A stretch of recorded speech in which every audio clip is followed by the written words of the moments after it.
Nous ne reprendrons pas le cours normal de nos vies, comme trop souvent par le passé dans des crises semblables, sans que rien n'ait été vraiment compris et sans que rien n'ait changé. Sachons dans ce moment sortir des sentiers battus, des idéologies, et nous réinventer. Moi le premier.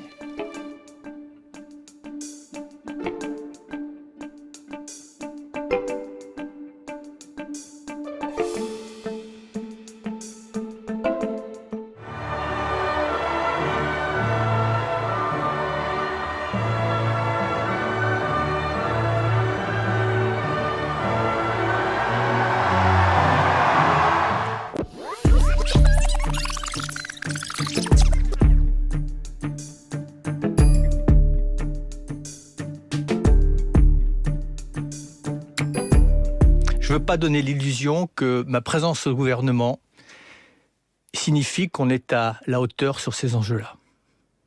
Et donc je prends la décision de quitter le gouvernement. J'avais des convictions, j'ai changé d'ailleurs ces derniers mois, très profondément. J'ai aussi beaucoup lu, beaucoup appris. Les scientifiques se sont également beaucoup mobilisés. Et je pense qu'on a tous à apporter une part de réponse. Et ce qu'on va pousser au niveau de ce G7, c'est une part de cette réponse, mais ça ne va pas s'arrêter là.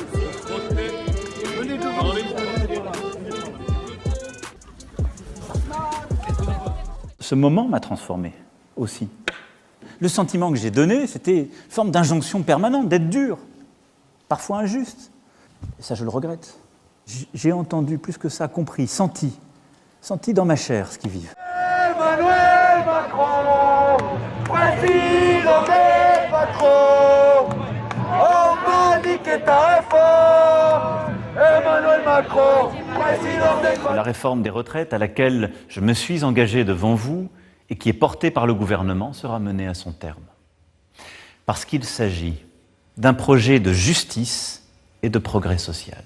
Toute l'action du gouvernement et du Parlement doit être désormais tournée vers le combat contre l'épidémie. C'est pourquoi j'ai décidé que toutes les réformes en cours seraient suspendues, à commencer par la réforme des retraites.